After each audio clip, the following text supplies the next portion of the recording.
SEP FanFic Readings presents 1,000 Words by Olive Juice 28.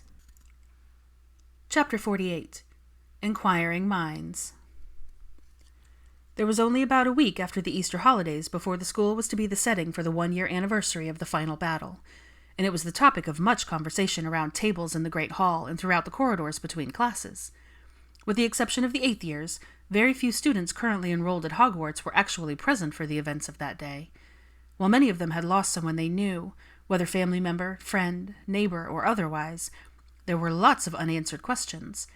As a result, the mentors found themselves on the receiving end of a barrage of queries regarding their experiences and recollections, and not just from their own first years, but from other random students. Draco was on his way back from lunch with Olivia when he was approached in the hallway by a young Slytherin student whom he recalled seeing in years past, so the boy was not a first or second year. The dark-haired youth was walking in the opposite direction and stopped mid-stride when he noticed Draco strolling towards him. Draco, on the other hand, was immersed in thoughts of his latest ancient runes translations, wondering if he should have Anthony double-check that last answer before turning it in, and didn't notice the other boy until he was almost face-to-face with him. "Oh, sorry." Draco stopped short and shook his head, clearing the academic fog and taking in the younger wizard, who was standing in the middle of the corridor, simply staring at him with curious hazel eyes. "Can I help you?" "You're Draco Malfoy, correct?" the boy asked. Draco nodded and gave a small smile. "Yes, that's me." The other student continued to observe him for a moment, and it was just on the verge of becoming uncomfortable when he spoke again. "You fought in the battle, didn't you?" Draco felt his heart sink a little. He'd had several conversations like this over the past few days, one with Olivia, one with Christopher, one with Andrew, who specifically sought him out in the library to ask him some hard questions, and one with Allison, who, as a Slytherin herself, was struggling with the reputation her house held from the events of that tragic yet triumphant day. "I did, yes," he replied, although he didn't really know if what he'd done that day was actually considered fighting. He did a lot of skulking and spying, a fair bit of running, even more hiding, and more screaming than he'd ever admit to. The whole thing was a blur of ear-splitting noise, fire, smoke, ground-shaking explosions, and overwhelming terror in his memory. He knew he'd cast a handful of hexes, and even more protective spells as he tried to make heads or tails of what was going on around him. He didn't really think, though, that the wizard before him was looking for those kind of answers. "Is it true that most of the Slytherins left the castle? Even the ones who were of age?" There was no accusation in his tone, just genuine curiosity. "Yes, that's true. Professor McGonagall told all of the younger students from all of the houses to leave, and the majority of the older ones from Slytherin left, too." He considered this for a moment, and studied the younger student, who looked to be a 4th or even 5th year, based on his height and facial features. "I take it you weren't here that day?" "No," the boy shook his head. "My parents didn't let me return after the Christmas holidays. We, really, are purebloods, Selwyns to be precise, and we've never believed in blood prejudice, and didn't support Voldemort or his followers, so they were afraid I'd be targeted. My father's cousin was a Death Eater." Draco nodded in understanding, knowing their fears were not unfounded, and remembering the unpleasant man that bore the name. "I guess I've always wondered what I would have done, if I had been here, if I had a choice." Draco knew the weight of what-ifs, and expressed as much. "Be thankful you weren't. It was a bloody, violent, nightmarish day. It should never have happened, because that noseless bastard shouldn't have been allowed to carry his bigoted campaign that far. My father was one of his most devoted followers, and it was the biggest mistake of his life." He paused a moment, and then said in a quieter voice, "Mine too." "So you don't believe all that magical birthright toss?" The boy watched him carefully for the response. "No." His response was swift and sure. "I used to, in a vague way when I was younger, and then I was basically threatened into following suit. But by the time I was able to decide for myself, it was too late. I was in too deep." He sighed deeply and looked at the floor, his hands shoved in his pockets. "Biggest load of thestral shite ever there was." Young Selwyn chuckled at that, causing Draco to look up and give an answering smirk. "I'm glad you see it that way now." Hazel eyes glinted with pride. "For so long, Slytherin House had had such a dark reputation. But if the son of one of the most prominent Death Eaters can admit to a change of heart, then there's hope for the rest of us." He genuinely smiled and added, "I don't know if you know this, but you're looked at as quite the role model in the dungeon." "What?" Draco was completely taken aback, his brows shooting up into his white blonde fringe. Yeah, Selwyn shrugged, still grinning. I guess the ones who interacted with you the most thought it was just an act, that you were just on your best behavior or something. But as this year's gone on, they've heard about you teaching the first years to fly, and have watched how you treat others in the castle. And then, of course, there's the fact that you've managed to land the Gryffindor princess as your girlfriend. Draco sputtered and gaped and wasn't exactly sure how to respond to that, but he didn't have to as the younger boy continued.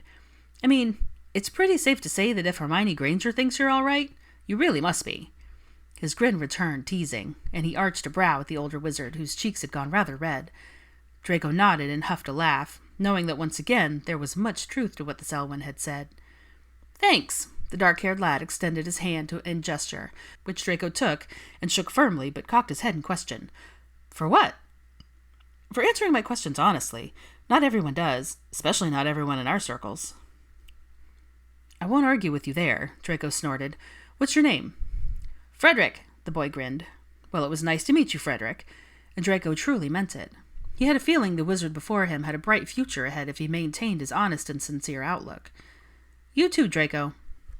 Frederick nodded and resumed his journey down the hall, leaving the tall blonde standing there, lost in thought while he watched him go. It was mildly unnerving to know that the students of all ages had apparently been keeping tabs on him this year, not that it was unexpected. He was used to a certain amount of notoriety, especially within the green and silver dungeons, but when he'd returned to the castle in the fall, he had done so with great desire to remain as inconspicuous as possible, and had, for the most part, felt he'd been successful. Most of his interactions had been solely with those in his own house, or his first years, but clearly the walls had eyes and ears if the things he'd been doing were the topic of much conversation. He was pleased, however, with the results. He had changed, and he was very glad that the fact was recognized, even if it was based largely on the evidence that he was dating the brightest witch of the age. He wholeheartedly agreed with Frederick, though. If Hermione Granger had found it in her heart to forgive him, accept him, trust him, and Merlin, it still seemed insane, love him, then he was far more than he could have ever done to prove himself. Did you really fly a dragon out of Gringotts? Did the Horcruxes really scream when you destroyed them? Could the snake talk to you? Or did it just, hiss? Did the witch you pretended to be ever see you at the ministry? Does Harry Potter have a hippogriff tattooed on his... Oh, honestly, Hermione broke through the litany of questions. Not that again. She peered around the group that had converged on her over the last 20 minutes. What had started as a regular weekly dinner with her 3 first years had turned into an inquisition she hadn't exactly agreed to. As sometimes happens, students at nearby tables overheard the conversation she was having with her young charges, which, unsurprisingly, was centered on the upcoming memorial service and the events that had taken place a year ago. Malcolm had asked about the Horcruxes, how they had learned about them, and figured out what they all were. This, in turn, led to the questions about all the planning and plotting it took to actually get them, and the danger involved in the whole process. One of Dean's first years at the next table heard her mention the goblins, and plopped down in an empty seat to share what his mentor had told them about his own experience the previous year, particularly when it came to his time on the run, and his stay at Shell Cottage. That information led to a whole new round of questioning from Hermione's group, which drew the attention of the 2 second-year Hufflepuffs who were walking by. They too joined the table, and as the discussion continued, the audience grew. There were now no less than 20 students sitting at or standing around the table Hermione felt trapped at, and as soon as one question was answered, 7 more were launched at her. She had been trying to answer them in some semblance of chronological order, trying to be honest without going into gory detail, trying to give truthful yet tactful responses to some of the more personal queries, but was really starting to feel quite overwhelmed. That last one about Harry's tattoo was the final straw. She felt like it was 6th year all over again. It was counting to 10 in her head as a means to not start yelling at the gaggle of younger students surrounding her when she was mercifully saved by the headmistress. "What are you all doing?" Her sharp, clear voice rang out above the chorus of chatter. Her hawk-like gaze swept over them and landed on a clearly frustrated witch whose normally chaotic curls were even more frizzier than usual, and whose youthful face was pinched with wan. "Miss Granger, are you quite all right?" At this, the buzz of conversation stopped, and all eyes fell on her.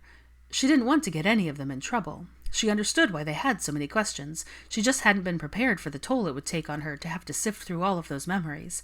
She nodded and smiled weakly at her favorite teacher. "Yes, Professor. We were just talking about the events of last year."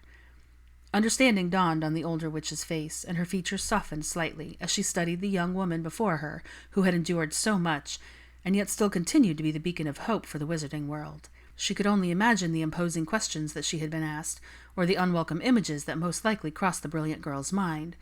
They all carried burdens they wished to forget. She clapped her hands briskly and waved them in shooing motions toward the door. "Enough of an interrogation for today, I should think.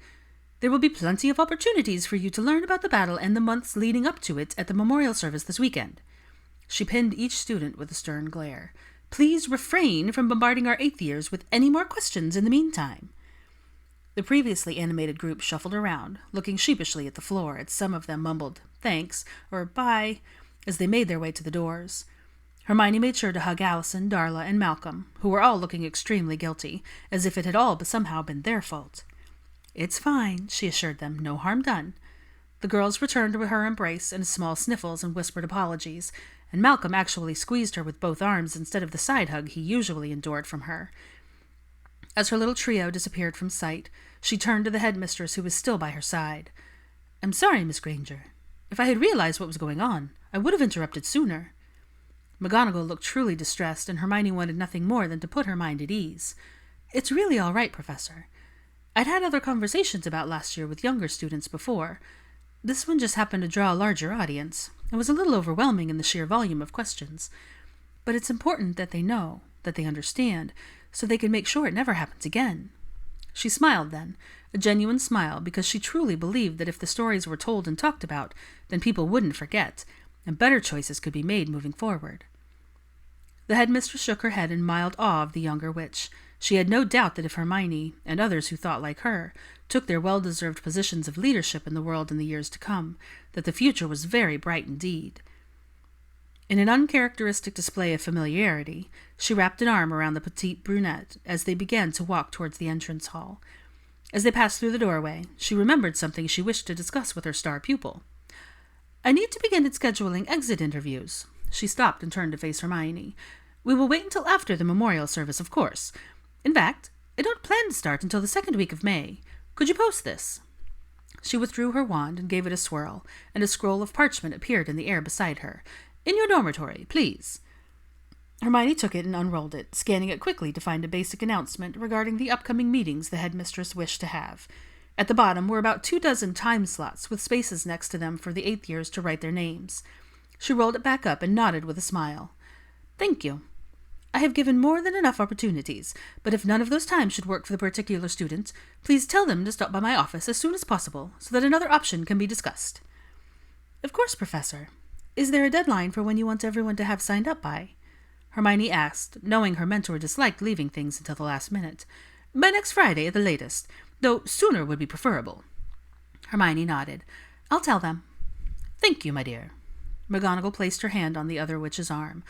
"I do hope the rest of your evening is much more relaxing." And with that, she turned and swept off down the corridor, leaving Hermione to smile fondly after her.